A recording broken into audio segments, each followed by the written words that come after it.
Pretty much what we do all day as traders, you know. I know. Yeah. All It's like, right, we're live. hey. Hey. Hey, Cool. hey, hey. All right. Almost ready. Almost ready.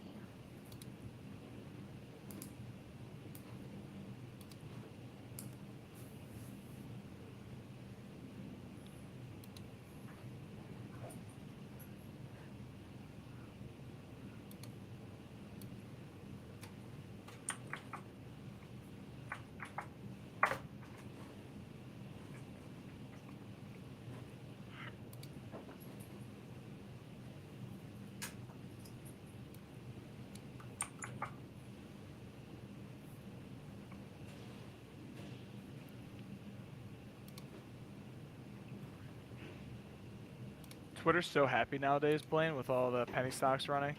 I Everyone's know. getting along. I know. I know. It's so great. It's so Everyone's great. like, "Hey, man, nice trade." Before it was like, "You scumbag." Oh. Um, I'm trying to get to, just so you know what I'm doing, I'm trying to get to like the page I was on earlier where I can see everyone's questions. I'm having a little trouble. What, like in the chat? Yeah. Click on the YouTube link. It'll be like I'm in the. trying to click on the YouTube link. I have it Uh, up. Pretty sure I have it up. Here it is. Perfect. We got it. Okay, guys, if we're live, if you have any questions, you can just put them in the chat. Graham, hi, welcome to the Penny Lane podcast. Thank you very much for having me. Happy to be here. Thrilled to have you. Ellis, I feel so lucky to get to hang out with you twice in one day. Yeah. She texted me earlier. She's like, "Hey, you want to talk to the weed guy?" And I'm like, "Fuck yeah." The weed guy. Yeah, I know I you're way more actually- than weed guy.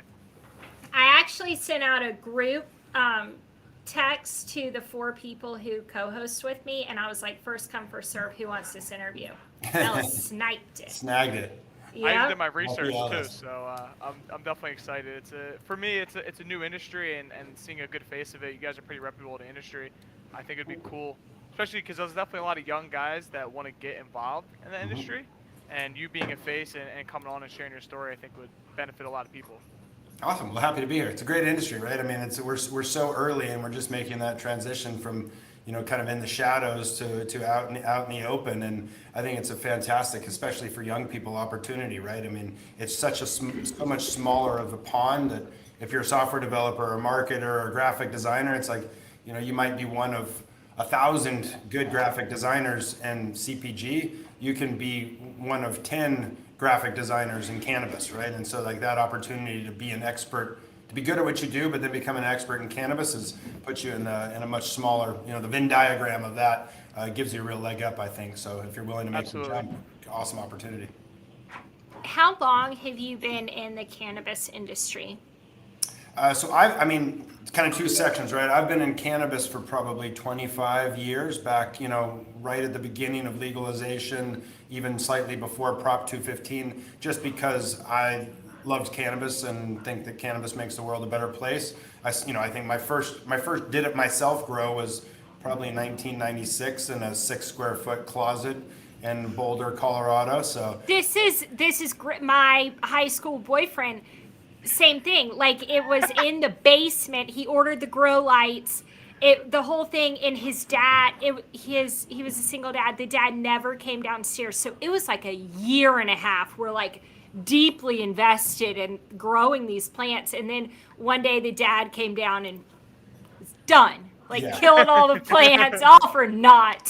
So I was in an apartment. It was a 2 bedroom apartment in Boulder. I took over my closet. I mean, and I went all out. I'm a tech geek, so I had Mylar and remote controlled carbon filter fans and CO2 dosing and it was an ebb and flood system that I made with like 2 reservoirs and some bricks and a timer. So the irrigation was all automated. My roommate didn't know for like 9 months that I was growing in the closet, and then finally he was like, God, it sounds like it's raining. It's not raining, and he was about to freak out and thought we had a burst pipe. Turned out it was just the irrigation. He was like, oh, it's fine, just I want to have some to smoke.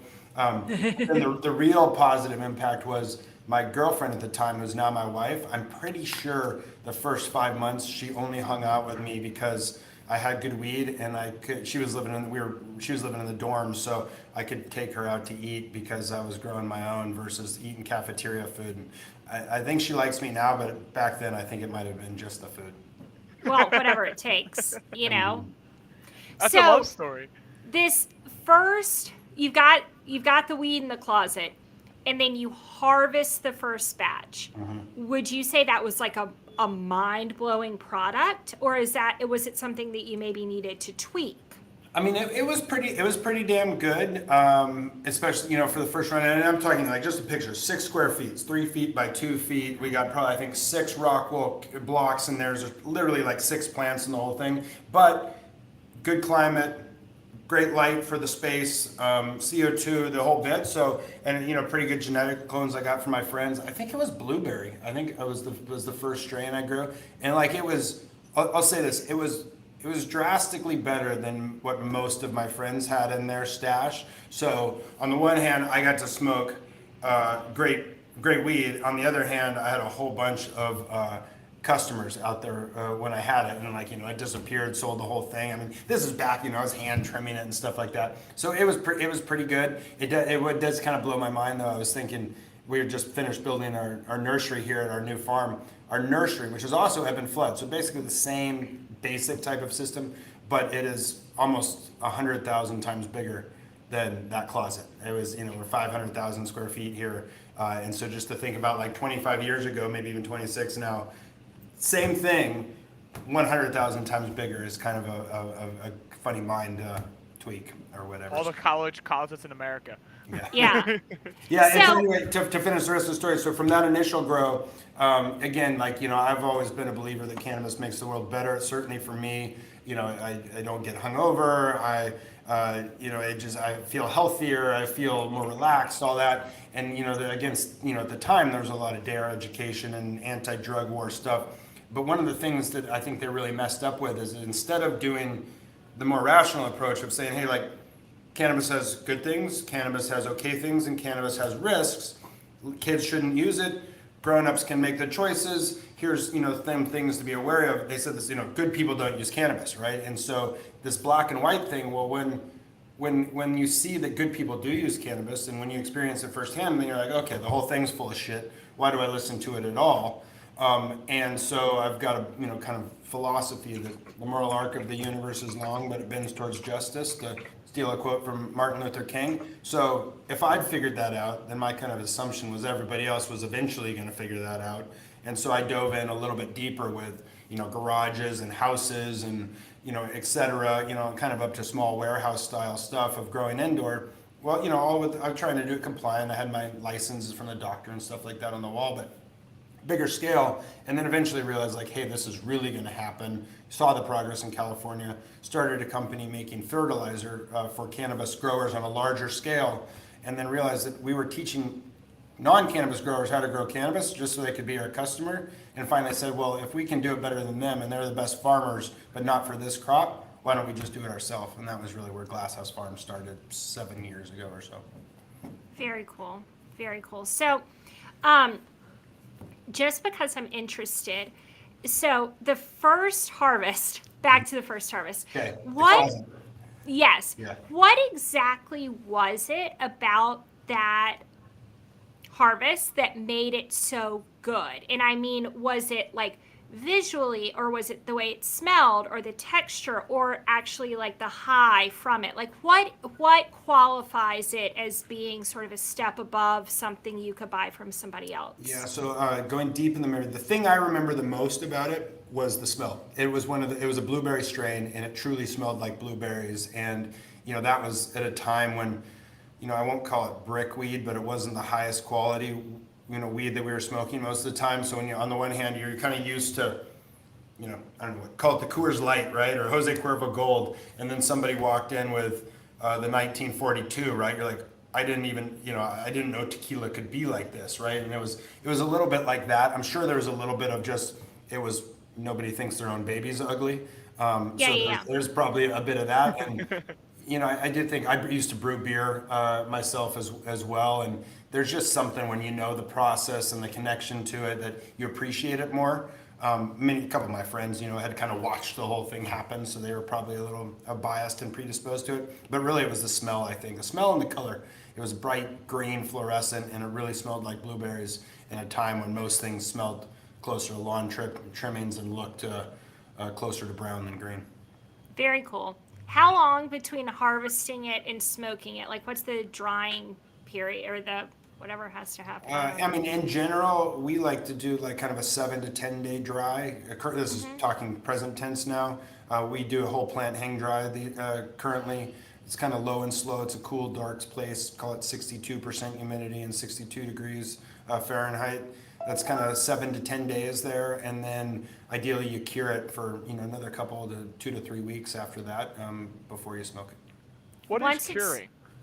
Like, if someone that doesn't isn't in the industry, like, what is curing? Yeah, so it's interesting because I am of the opinion that people spend a lot of time and focus and energy on the cultivation side, but that's really, unlike vegetables, when you grow the tomato, you're done, you put it in a box, you ship it. Cannabis is a lot more like making wine. When you grow it, you're halfway done, right? And the other half is after you harvest it, the drying process and the curing process and the trimming process.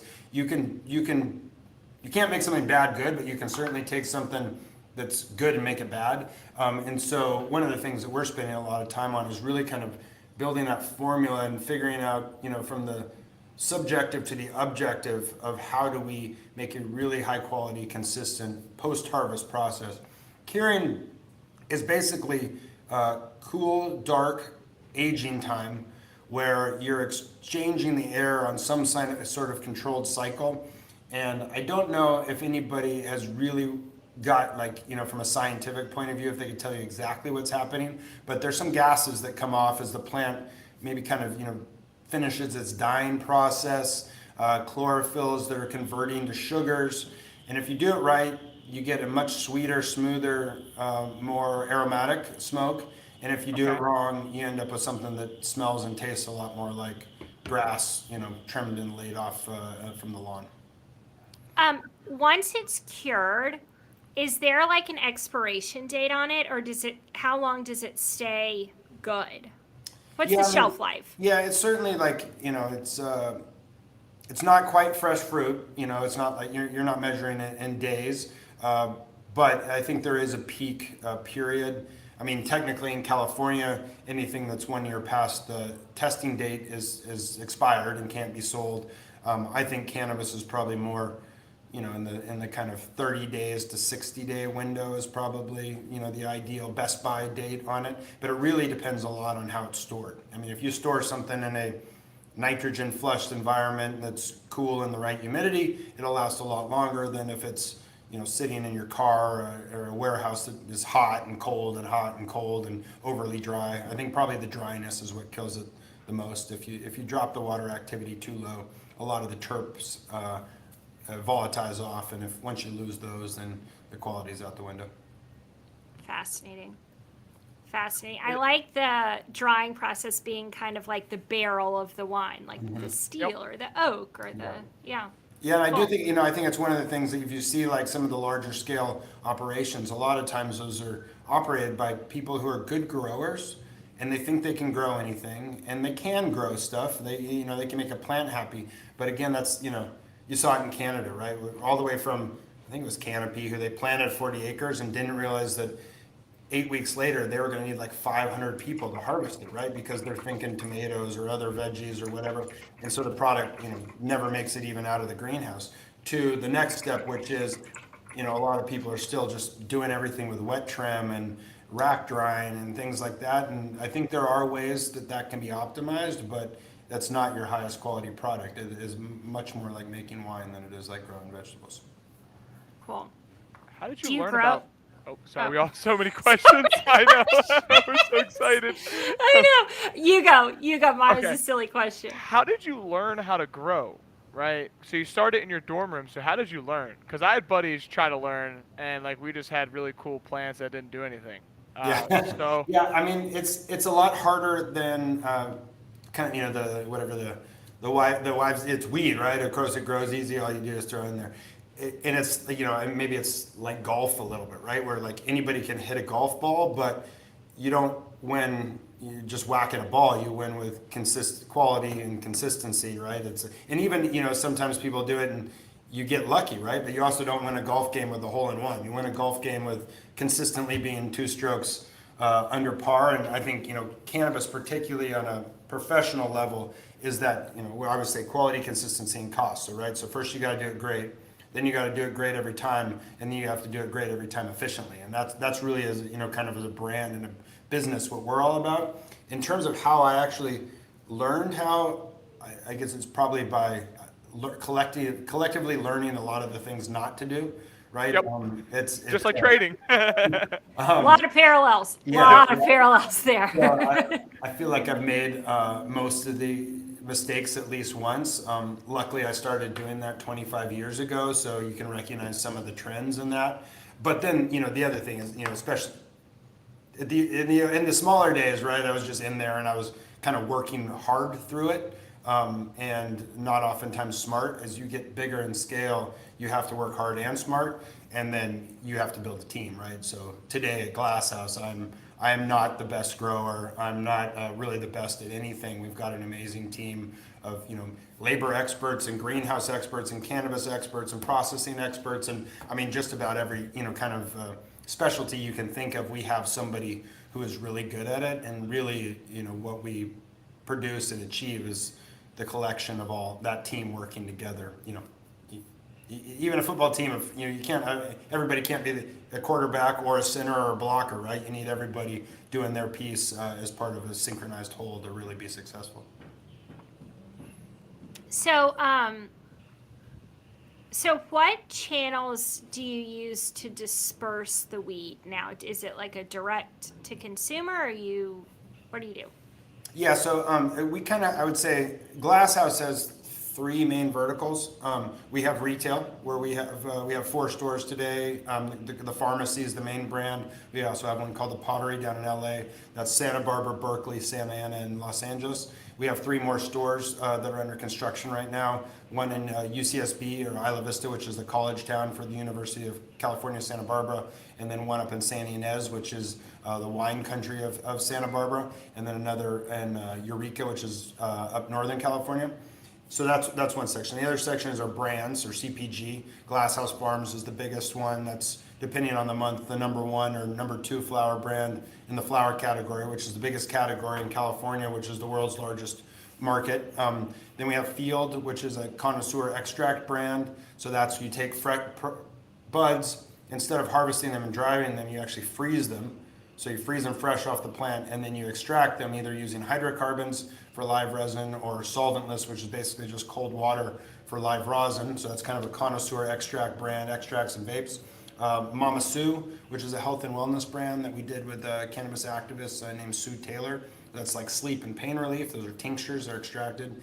And then Forbidden Flowers, which is a flower brand that we do with Bella Thorne, who's an actress.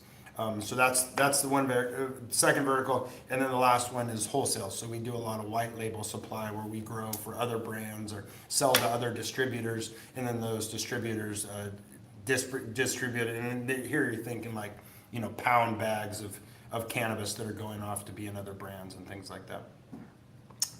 In California, distribution is mandated, which means that all of our CPG, before it can go to the market, has to go to a distributor.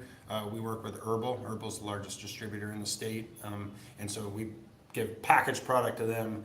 They get the testing done, which again has to be like third-party, separate testing, and then that clears it in the market, and then they distribute to the 1,000 stores or so that are in California today.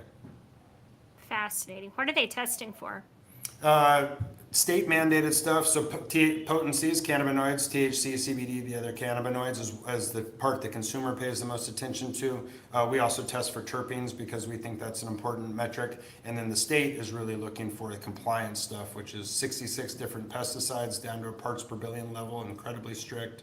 They're looking for microbials like aspergillus or E. coli, things like that. And they're looking for mycotoxins, and they're looking for heavy metals. So if you fail any of those tests, the product has to be destroyed. How nice for the consumer.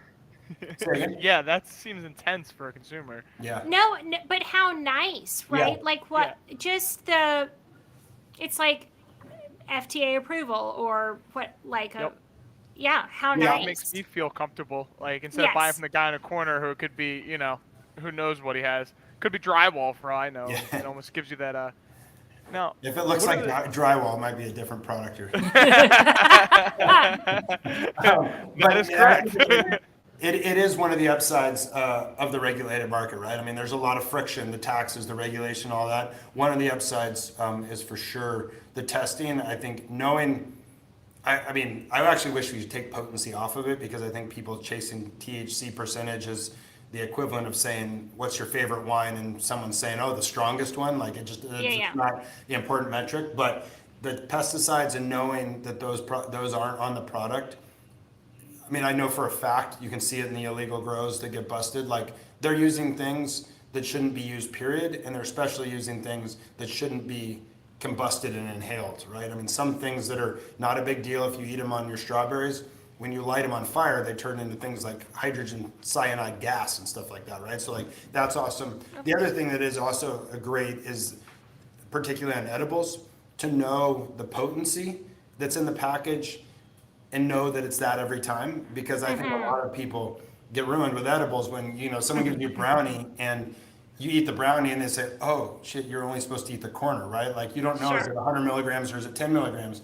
And when you have testing on the labels, if it's a 10 milligram piece, it's a 10 milligram piece every time. So if you want 2, great. If you want half, great. But you can do that every single time, which I think is also key. If a beer was 10x as strong one time as the last time, it'd make it really hard to have an enjoyable experience. I mean, if you haven't had a bad edible experience, have you even lived? Yeah. It's part of growing up, I think. But it scares so cupcakes. many people off, right? I mean, I'm super sensitive to edibles. 10 milligrams, way overload for me, right? I'm like a 2.5 milligram guy. So I kind of thought I didn't like edibles because I had a really hard time in the old days of not overdoing it. Now that I know that 1 to 2 milligrams is the right thing for me. We like Plus Gummies is a brand I should have mentioned. We're just about to close the acquisition of that. It's the number 4 edibles brand in the state of California. They make great gummies, and one of the things I like about them is that each of the little cubes is 1 milligram in most cases of THC, right? So I know 1 milligram, and I'm good. If it's a Friday night or whatever, I'm going to a concert, then 2 or 3 of them instead. But it's always the same thing, and I realize I actually like edibles. I just like a low dose of them and not having to worry that I'm going to end up standing in the corner staring at the wall, not wanting to talk to anybody. Yes, that's terrifying. Yeah, no, overdosing on mushrooms is a lot more enjoyable than overdosing on cannabis in my experience. Yep. Way more anxiety. Yeah. Yeah. Oh God. I have a business question for you. You mentioned acquisitions. I'm curious, are you buying mom and pop shops and distributing through them, or are you strictly just building your own kind of retail stores and your own brand? Yeah, so I mean, really all the above. Glasshouse Farms, for example, is a brand that we built. I started that back, 7 years ago. That was kind of the logo here, which I modeled off of the old school, like the lemon logos out of the farms and stuff like that. As kind of the inspiration for it. So we built that. Field we acquired a couple of years ago. Mama Sue we built in partnership with Sue Taylor. Forbidden Flowers we built with Bella Thorne. Plus Gummies, when we close on it shortly here, will be an acquisition. On the retail side, we've opened some stores up fresh. Won the licenses de novo. We've acquired some stores, and you'll see more M&A from us on both fronts. But really our goal is to make cannabis brands and products that consumers love. That's what we're trying to do at the most fundamental level. And with our farms, we have large scale, high quality, efficient cultivation so that we can, we want to bring to the highest quality at the most affordable price to the market. And we find that we have a really good synergy when we sell our products through our stores, not because we, give someone a quota or fire them, but if they don't sell it, but just they know the store, they've been to the farm, they visited it, they know how we treat people, they've met the growers, they know we, don't really use pesticides, they know that we support the community. And so when people come in and say, what do you recommend? They recommend, the products that we make because they know a lot about them. And so blending those things together, especially in the California market, is a really good synergy. But the tip of the spear is making those brands and products that resonate with consumers. You should make a brand for moms. Yeah, I like that. I mean, I do. I think, in line with that, the market's not ready yet, but I'm a big believer in what they call type 2 genetics, which is lower potency genetics that have ratios of cannabinoids. So, most of what happens out there is everyone's just on this quest for the highest. Most number of milligrams of THC for the lowest dollars, right? Mm-hmm. But again, like wine, you don't pick your favorite wine or beer based on the potency, based on flavor, smell, how the brand makes you feel, what the price point is. So I think, there's a lot of moms out there who would appreciate and prefer, right? I mean, I would say I'm in the same camp that if the cannabis tastes great, I would rather have it be less potent than more potent because I enjoy consuming it, right? And so Totally. Just like I don't want a beer to be as strong as Everclear, a lower potency, good tasting type 2 genetic that has 10% THC and 8% CBD and tastes like strawberries, would I think, there's a whole market of moms and others that would love that. And so I'd really like to see the market move to that kind of approach more. Yeah, I talk about it on the podcast all the time. So if you're a regular listener, you already know. If you're new, you don't know. But I have, over the past year, stopped drinking. Just health reasons and a lot of personal, just that something that I need to do. We call it California sober out here. Yeah. Yes. And there's certainly like a lot of my friends, I'm almost 40. I have kids. The pandemic was tough. Like there is sort of a nation wide, like women my age cutting back drinking. So there is an opportunity for that. And it would be so cool to have it branded like after the kids go to sleep or like get home from work or what, I just feel like that there's a lot of people probably my age who would be like, oh, I would never do that. Who now, like, as it's becoming more and more apparent how dangerous alcohol is. And it's poison at the end of the day. Yeah. Yep. Yeah. No, I mean, I do it. I usually kind of do one sober month, and this time I added on a California sober month as well. And it's sober, at least for me, is hardish, right? You're just kind of out of the flow of what people are doing. California sober is actually very, very easy. I mean, I could do that in an indefinite amount of time, and you feel so much better. Like, when I work out, I'm not struggling through feeling a headache. I sleep better. I mean, I track all my little biometrics with this ring thing, and it's not just how it's tangibly, objectively, measurably lower resting heart rates, higher HRVs, better sleep quality. Like, you can just see it, and then you get in this cycle. When you're hungover, you eat poorly, and then you're tired, and then you're drinking more, and it's like you break out of that. And I don't know, cannabis makes the world a better place. It's hard to say the same for alcohol. Yep, it is hard to say the same, and it's hard.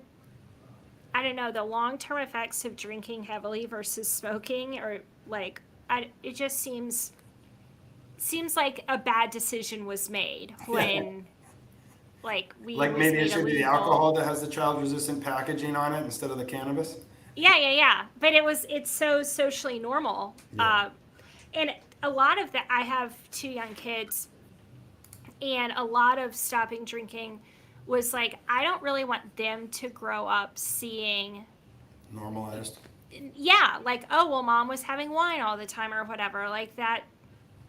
I don't know. I don't think that it's right. No, I mean, I there's a lot from any purely rational point of view. I think, alcohol is poison, and it's fun poison sometimes, but it's poison at the end of the day. And it is interesting, like when I do my sober thing, like you can feel you make people.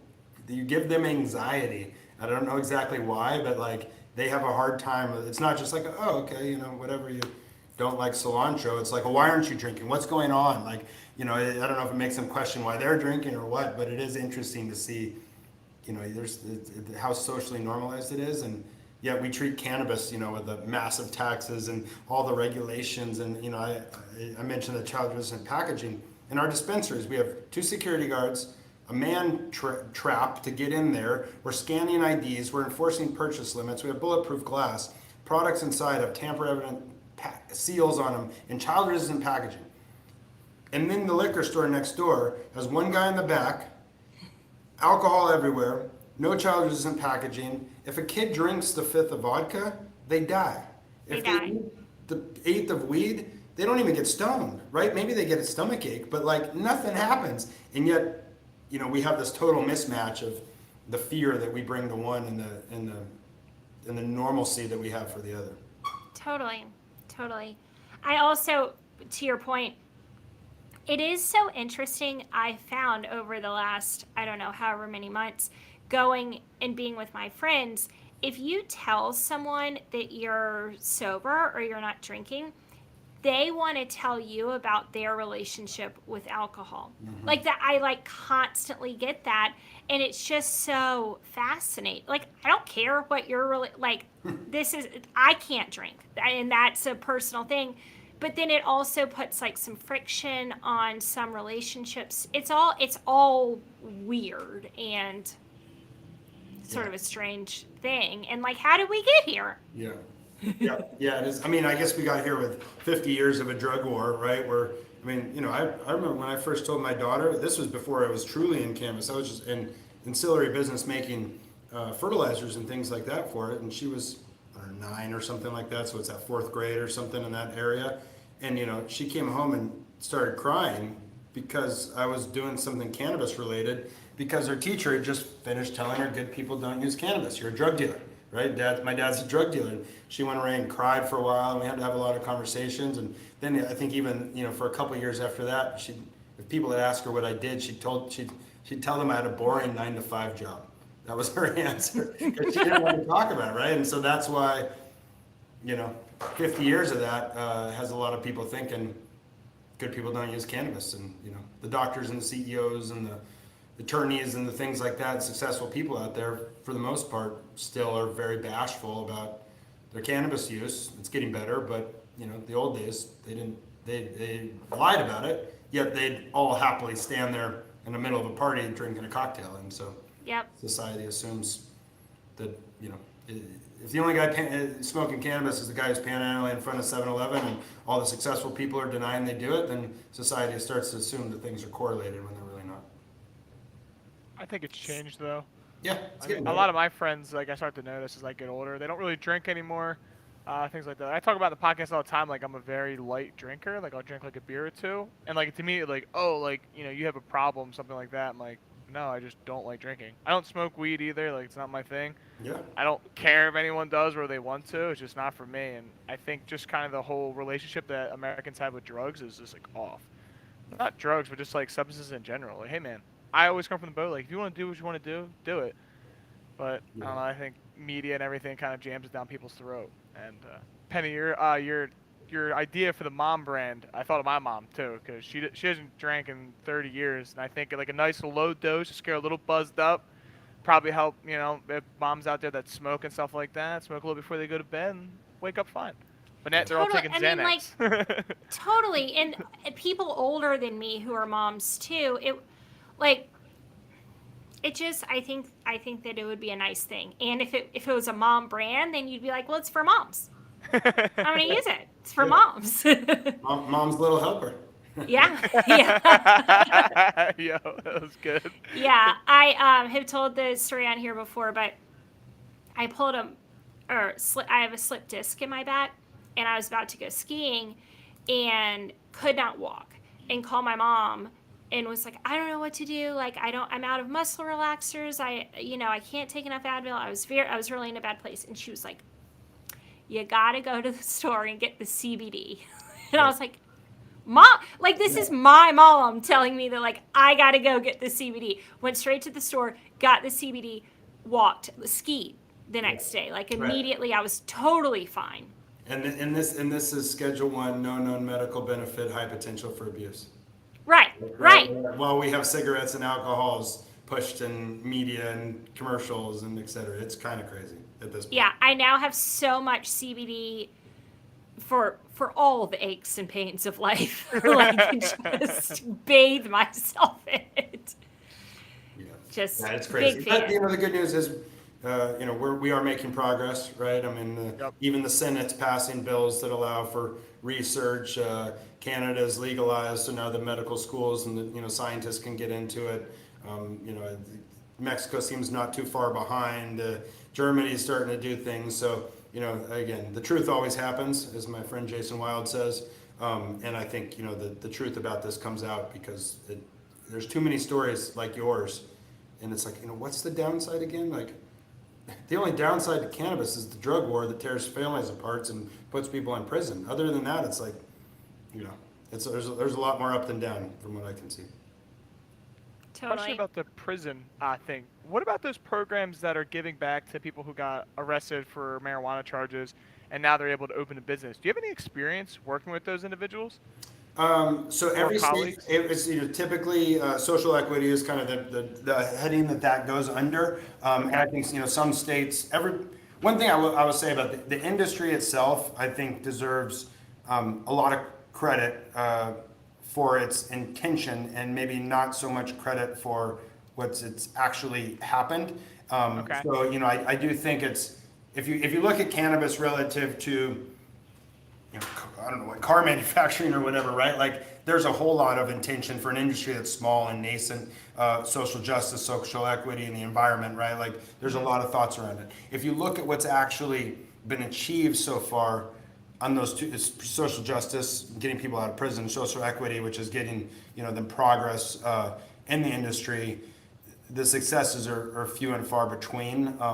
Each state typically has its own social equity program, and they do it different ways. Okay. And in in California, for example, it's even down to the municipality, right? So LA County, I'm sorry, LA City, somewhere in LA, I forget if it's county or city, has a social equity program. The rollout of that has been kind of a disaster, right? And a lot of times the intentions are good, but the structure is not great, which is you can't giving somebody the opportunity if they don't have the funding, the training, the skills to capitalize on it isn't really giving them much, right? And so you need to find some way that it doesn't just become a predatory thing where someone loans them the money but sets up terms, they're kind of waiting for them to fail, they take the thing back, and it's like it really is a hard. It's important, and it's in good intentions, but structuring it in a way that's successful for everybody is really challenging. I personally like what New York is doing right now in their setup, where they're going to set up a significant fund, a significant chunk of money to help fund some of the social equity, people who've been arrested or have immediate family who've been arrested. They're going to prioritize them, and then they're going to help them be successful, at least with funding. I don't know, far be it from me to design a program, but I think ideally you'd be looking for ways to actually help and train. It's like if you put me in a We'll Formula bring you 1 guys race, as I'll consultants. win the race, right? Well, first you got to give me driver's lessons, and then you got to give me the car, and then you got to give me the opportunity and the gas, right? And so blending all those together to make it successful is the real challenge. Cool. But companies like you can almost do your own thing, right? Like if you see a guy who has like a small charge, you can bring him in as maybe like a low level entry role and let him work his way up, Yeah. right? Yeah, So I'm and we curious if don't. there's like a initiative among like the community itself to also bring those people up with them. Yeah, one thing is, as long as the regulations allow it, we don't Oh, discriminate facts, yeah. against anybody that has, previous drug charges. I mean, what am I, the biggest, cannabis felon out there, I guess, at this point, or somewhere around it, right? Like, so, nonviolent drug offenses are not something that we screen against for hiring. We're actually doing a bunch of work with Weldon Angelos and Mission Green on the social justice side. There's still, I think, 2,700 people in prison for nonviolent cannabis offenses. There's another 20,000 in jails for it. They're still putting people in jail for it. They just sentenced a guy for $900 of cannabis to 8 years or something like that, right? I mean, $900 of cannabis is what we sell per every 20 minutes or whatever the math is, right? It's like, Yeah. and yet here we are paying taxes, creating 500 jobs, supporting the community, feeding families, et cetera, and they're going to the prison, right, for a decade. So there's a massive inequity there. Weldon and Mission Green are doing a lot on that, trying to get clemency and getting people out of prison, I think I would put aside all the business stuff if we can make that piece go faster, right? It's hard to talk about business things when 3,000 people, are sitting in prison for doing what we do day in and day Absolutely. out. No, you put it in a good way, and I think being a smaller industry and starting to come up, you guys can kind of set your own standards, and you can lead the pack. I know, and the government doesn't necessarily do the best job. Sometimes they have good intentions, but you can't always, trust them. But no, I respect that. That was a good answer. Yeah, thank you. For those of you who are, Penny Lane Pod fans, you should go back and listen to the Real Simple Ariel episode. He's one of the best traders I personally know, just a monster trader, and he was in jail for weed for 18 months and got out of jail, learned how to trade, and is an absolute success story. But it's a good Monster. episode. One of my good Monster. buddies. Crazy. I mean, so like someone like Parker Coleman, who's in jail for basically a quasi life sentence. He's in jail. He could buy stock in our company for doing what he's in prison for, right? I mean, it's like how does that make sense, right? Of course, it's not wrong. Something's what we're broken. doing. Yeah, it's not wrong. What we're doing is not wrong. It's wrong that he's in prison for it. And so, we need to fix that. It's far past when it should have been fixed. So, speaking of buying stock in your company, how did you decide to transfer it, or how did you decide to make it a publicly traded company, and what are the benefits of doing that? Yeah, so we went public about 9 months ago now via a SPAC with Mercer Park. We did it on the NEO exchange up in Canada. Of course, again, the silliness of cannabis is Canadian cannabis companies can be public in the U.S., but U.S. cannabis companies can only be public in Canada. And the NEO exchange is the one that allows SPACs.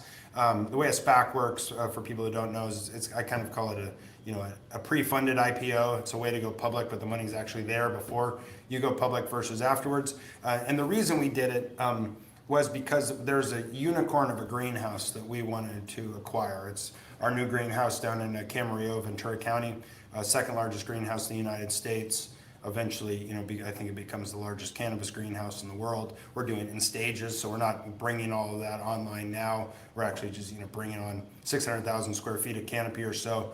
But that was a $120 million greenhouse plus another $100 million in equity. We got the purchase price negotiated down to $93 million plus $100 million in equity. But really the only way, and then it needs some retrofit work. The only way that you can raise that kind of money is by going public, right? There's not raising 150 million bucks other ways is pretty tough to do. The SPAC in particular is good for raising larger amounts. So we went public to buy the greenhouse, and the reason to go, the only way to buy the greenhouse was going public, if that makes sense.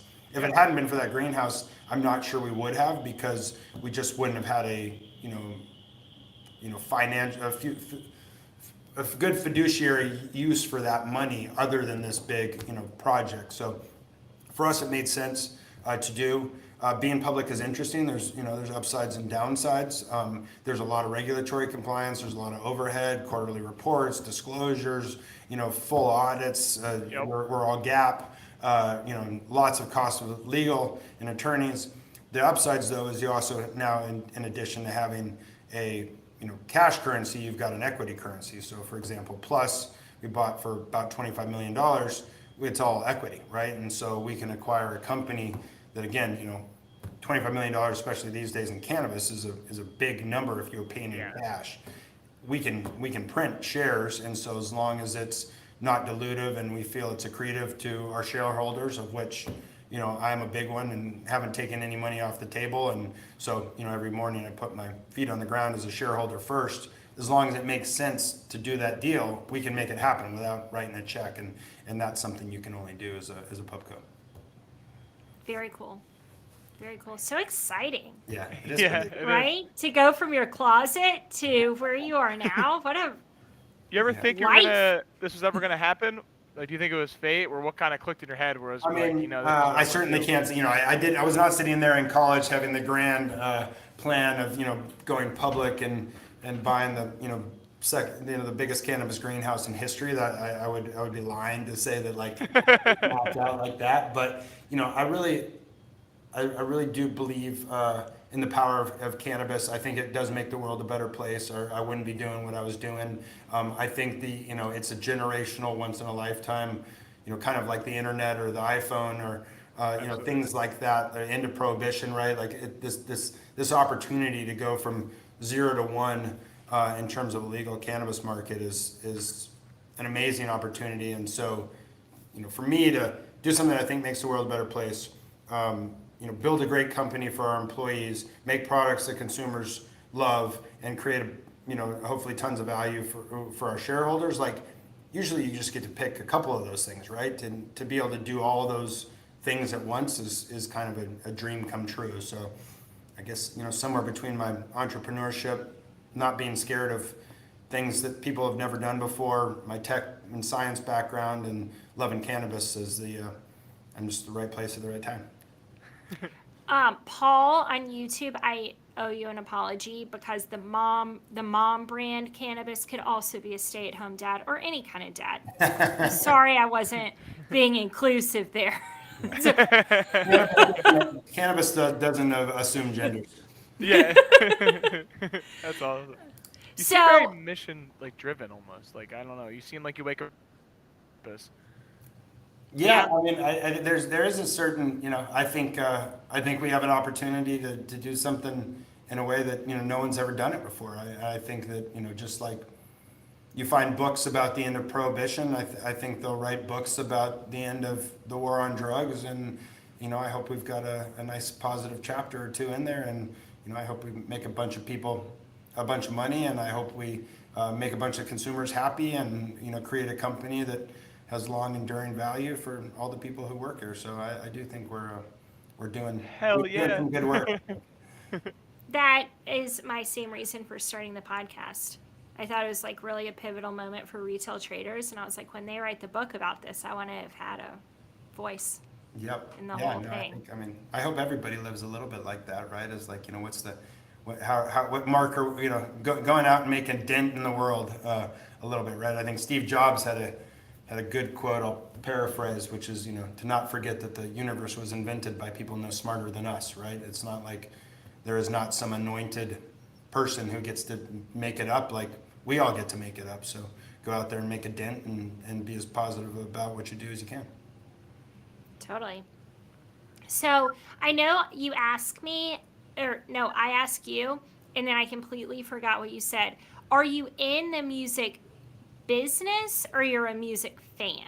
Yeah, no, I'm not in the music business. I was kind of in the music business. I was one of the original folks at Sonos, which is a home audio system. I was part of the original team over there. So from that point of view, we were making and inventing things that people enjoy with music, but other than playing the trumpet for a year in fourth grade. Yo, I played the trumpet too. The chagrin of everyone around me. I'm not in the music business. I was on the board of directors for the Santa Barbara Bowl, which is a 5,000 person outdoor venue in Santa Barbara, which is my hometown, for 17 years. And we just had our first show, the concert of the season, on Saturday at Portugal the Man and Alt J. So I try and see a good 30 or 40 or 50 concerts a year, but other than that, I'm just a consumer. Cool. That's a good venue. Yeah, it's amazing. I think it's that and Red Rocks are probably two of the best in the country. I'm partial to the Santa Barbara Bowl just because the size is so intimate. I mean, the Hollywood Bowl is great, but the entire Santa Barbara Bowl fits inside the box seats of the Hollywood Bowl. So it's like, when you're in the fifth row at the Santa Barbara Bowl, you're 20 feet away from the performers, and that's pretty special. Red Rocks, living in Boulder, you must have quite the tie. Yeah, Red Rocks is another good spot. Again, beautiful place, outdoor, but much larger than the bowl. So that intimacy of the Santa Barbara Bowl is hard to beat. Also, hiking up to the top of Red Rocks, depending on how you're feeling, is really tired. A bit of a drain, especially if you've flown in that day.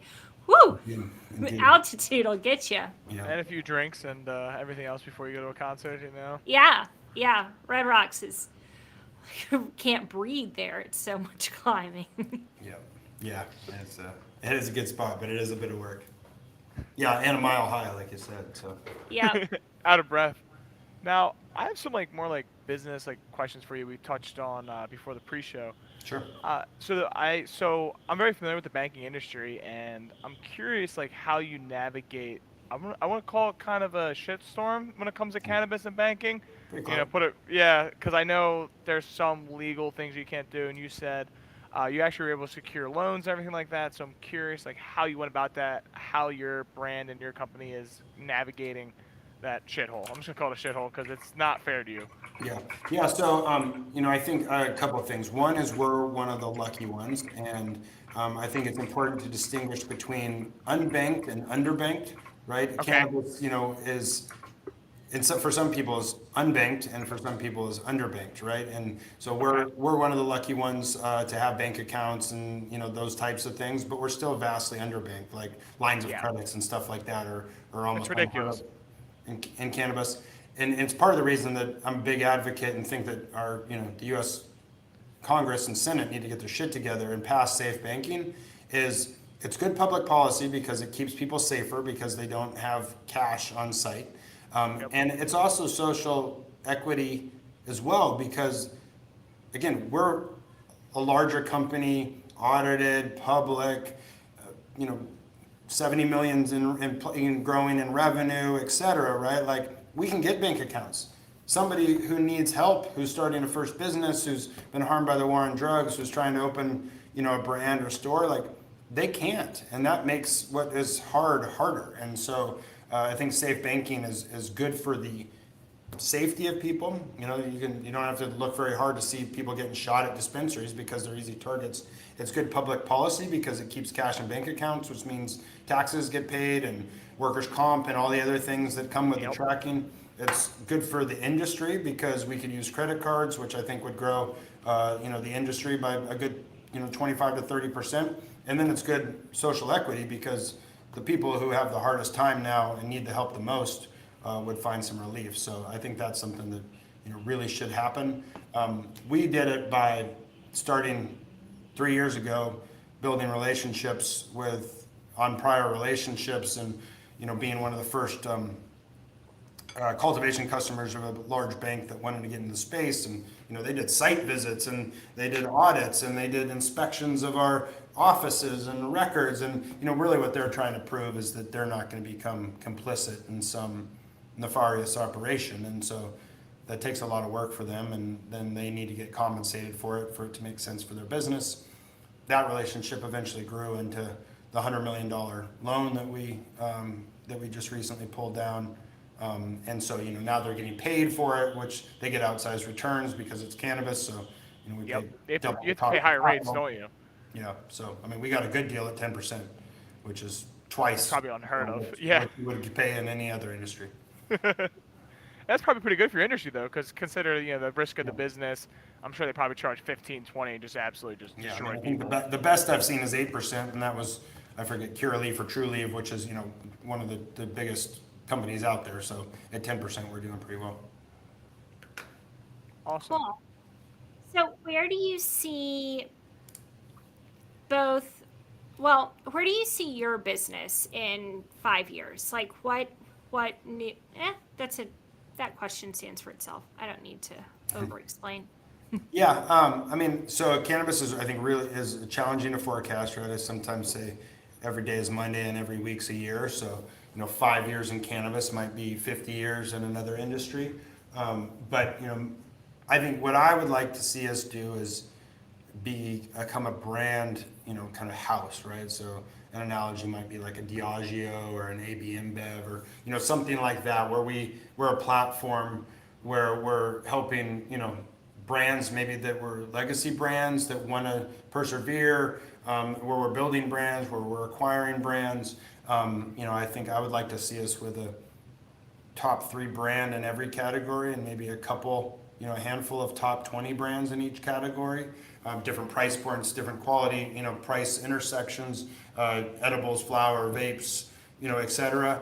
I think, we have the scale, the potential scale for national and even global distribution. Our new farm, we're turning on the first phase of it, which is about a third of it, but there's a whole bunch of idle capacity that stays in vegetables that we can turn to cannabis kind of whenever we want. I think interstate commerce, I think legalization happens, and I think interstate commerce happens, and I think that consumers want cannabis, just like champagne comes from France and tequila comes from Mexico.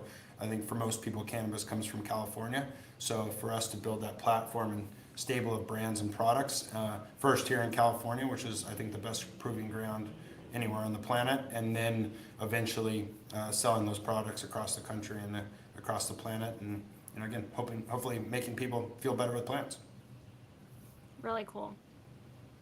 Now, you can't sell to other states, right? No, not. Okay. I mean, if you want to get into the details, I think that a ban on interstate commerce is unconstitutional, but until somebody's ready to test the dormant commerce clause and prove that, we are California only. California actually just introduced legislation to allow the import and export at the state level. Oregon has it already baked into their regulations, but there's this kind of, I think it's more of a theory than evidence that the federal government somehow doesn't mind intrastate commerce, but would be opposed to interstate commerce. I'm not sure that's actually the case, but nobody really wants to go first to test it right now. So Yeah, no one wants to go, hey, me first, because then it opens up a whole door of shenanigans. Yep.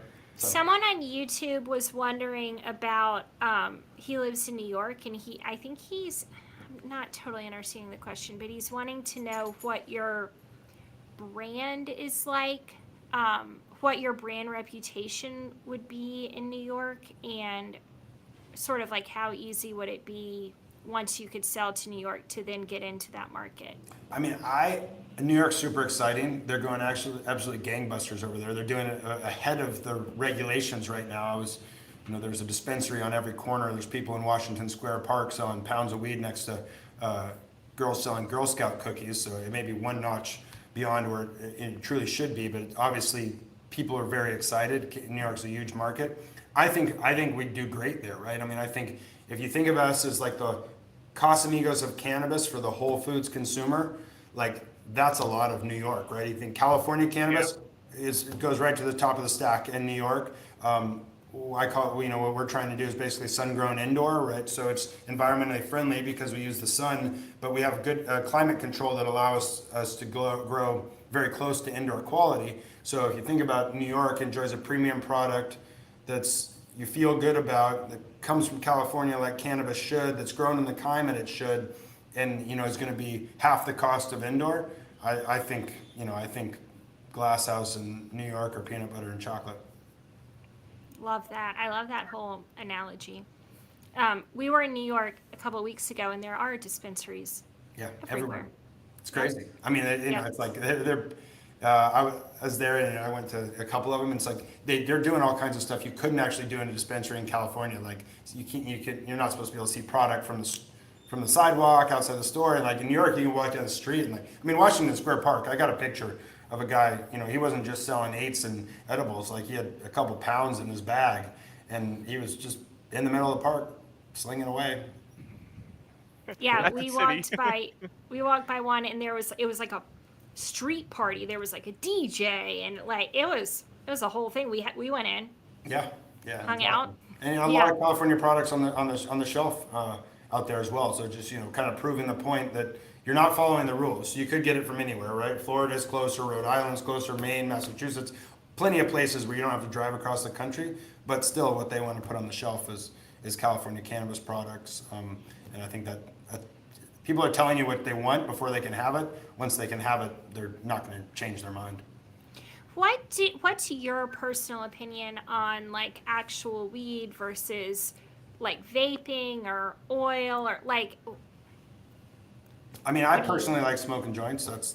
That's me. But I can understand all the categories, right? And I think it's people who think they don't like cannabis just don't know how they like it yet, right? And that may mean you don't like the psychoactive side, but a bath bomb for your arthritis is awesome. Or maybe it's you're not trying to get stoned, but tinctures help you sleep better or help your slip disc. Or maybe you want to party and you're taking 100 milligram edible because it's that or opiates, right? And you're self-medicating, or you're smoking a joint, or you like concentrates because same people take shots instead of drinking Chardonnay, right? Like that whole That's a good spectrum. analogy. is available to people, and I think you just got to find the way that you like it, and then titrate it, and then enjoy it. Cool. Wasn't there a controversy recently about vaping and there being like vitamin E acetate, yeah. Yeah. Vape gate. So I mean, again, upside to the regulated market, right? Is the people aren't putting random chemicals into products in there because they all have to be tested. So that was, vitamin E acetate. I don't know exactly what it's used for normally, but one of the things we found was that it shouldn't be vaporized and inhaled. So, I'm glad that. Sorry that people got. I mean, obviously, it had nothing to do with our products, but sorry that people got sick. Glad it came to the service. Glad it was identified on what it was, and now glad that people have the awareness that there are upsides to walking into a licensed dispensary and shopping there versus Washington Square Park. Yep. I love it. I love the regulation. Yeah, I mean, there's good sides, right? It's overly taxed, and in some places overly regulated, but the pendulum swung from prohibition to overregulation. I think it'll come back, somewhere in the middle to appropriate regulation, right? Like we have for alcohol. You don't want people making bathtub gin, and you don't want people selling it who don't check IDs for kids and stuff. On the other hand, you don't need, to treat it like it's nuclear waste and it's going to steal your babies, and that's kind of where we're at with cannabis. Yeah, literally treat like nuclear waste if you think about it. Yeah. Your analogies are on point, especially So like good. the concentrate So good. and the shot. Like I'm going to use that literally tonight. That's really what it is. Yeah, I mean, it's crazy. Like, I mean, you think of Canada, right? They had these level 9 vaults where people were spending millions of dollars on like hardened bunker vaults for a plant. Like, I mean, this is not gold. It wasn't Fort Knox, right? I mean, it's more valuable than broccoli, but it's probably not more valuable than 25-year aged whiskey, and yet, like, we don't even, I don't even know if you have to control how that's stored, right? It's Behind the counter at the store, right? yeah, right. With one guy, and yet, nobody worries that anyway, it is crazy. 16-year-old working the counter, going, "Yeah, you look all right." I'm like, all right. There you go. Well, Graham, we're at the end of our time. Sure. You are incredibly refreshing. Oh, thank you very much. I think it's very easy to tell how you're as successful as you are. This was really delightful. I appreciate you taking the time. Yeah, my pleasure. Enjoy. Yep. Awesome. I even All learned right. something. I'm shocked. You? Yeah, I thought I knew everything, and now you actually taught me a lot. I really, seriously, you're super well spoken, and I can tell why you're successful. I have to. Yeah. Well, thank you very much. I mean, cannabis is easy to talk about. We're incredibly lucky to be here. It's hard work, and there's lots to work on. But to be at this moment in time where we get to have a piece in making the world a better place is pretty damn awesome. So thanks for having me on. Absolutely. Thank you. Have a All good right. night. Don't hang up. Don't hang up.